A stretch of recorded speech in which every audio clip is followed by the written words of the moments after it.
அன்பு என்ற சொல்லுக்கு ஒவ்வொருவரும் பல அர்த்தங்கள் கொடுக்க முடியும். ஆனால் அவையெல்லாம் உண்மையான அர்த்தங்களை கொடுக்குமா என்றால் கொடுக்காது. காரணம், பல ஆண்டுகள் காதலித்து திருமணம் செய்தவர்கள் கூட எந்த அன்பு அவர்களை இணைத்ததோ அந்த அன்பு பொய் என்று சொல்ல வைத்து விடுகிறது. பிறந்த குழந்தை முதல் இறக்கும் தருவாயில் இருக்கும் ஒவ்வொரு மனிதரும் அன்புக்காக இயங்குகிறார்கள். ஆனால் கொடுப்பது யார்?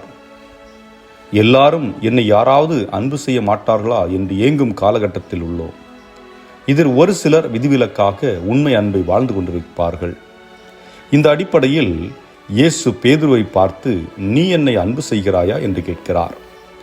இந்த நிகழ்வு எப்போது நடைபெறுகிறதென்றால், இயேசுவின் உயிர்த்தெழுதலுக்கு பின்பு. இதே பேதுரு இயேசுவை மும்முறை மறுதலித்தார். எந்த வாயால் மறுதலித்தாரோ அதே வாயால் ஆண்டவரே, நான் உம்மை அன்பு செய்கிறேன் என்று மும்முறை சொல்ல வைக்கிறார். ஒவ்வொரு முறையும் இயேசு அவருக்கு ஒரே பணியை திரும்ப திரும்ப கொடுக்கிறார். இந்த ஒரே பணி என்பது, நான் இந்த உலகை விட்டு செல்லும் போது என்னை பின்பற்றி வந்த பிள்ளைகளை விசுவாசத்தில் வழிநடத்த வேண்டியது உன் பொறுப்பு என்கிறார். இதை நீ என் மீது கொண்ட அன்பினால் செய்ய வேண்டும் என்கிறார். என் மீது கொண்ட அன்பு என்பது, நீ உன்னையே இழக்க வேண்டும், உன் உயிரை பற்றி நீ கவலைப்பட வேண்டாம் என்பதே.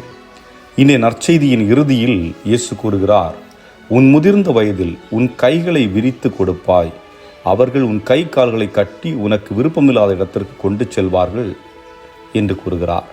இது எதை குறிக்கிறது என்றால், பேதுருவின் மரணத்தை நீ எனக்காக பணி செய்வதால் என் மீது கொண்ட அன்பினால் உன் உயிரை இழந்து விடுவாய் என்பது. அதுதான் பேதுருவுக்கு நிகழ்ந்தது. தன் நண்பனுக்காக உயிரை கொடுப்பதுதான் உண்மையான அன்பு. ஆனால் நமது குடும்பங்களில் கணவர் மனைவி இடையே யார் பெரியவர், யார் உயர்ந்தவர் என்ற ஈகோ போட்டி நடந்து கொண்டிருக்கிறது. இங்கே அன்பு எப்படி நிலைத்து நிற்க முடியும்? பணமும் பதவியும் முன்னிலை வகிக்கும் போது மனித உறவு சிதைக்கப்பட்டுவிடும். சிந்திப்போம். நான் என் மனைவி மீது கொண்ட அன்பு உண்மையா? அவருக்காக நான் என்னை இழக்க தயாரா? நான் என் கணவர் மீது கொண்ட அன்பு உண்மையா? நான் அவருக்காக என்னை இழக்க தயாரா? இந்த கேள்விகளை நமக்குள்ளே மீண்டும் மீண்டும் மீண்டும் மீண்டும் கேட்டு பார்ப்போம். ஏனென்றால் இதற்கான புரிதல், இதற்கான தெளிவு உங்களுக்கு கிடைத்து விட்டால் உங்கள் குடும்பம் மகிழ்ச்சியாக வாழ ஆரம்பித்துவிடும். அன்பு நிறைந்த குடும்பமாக இயங்க ஆரம்பித்துவிடும். சிந்திப்போம். இறைவன் உங்களை நிறைவாக ஆசீர்வதிப்பாராக. ஆமென்.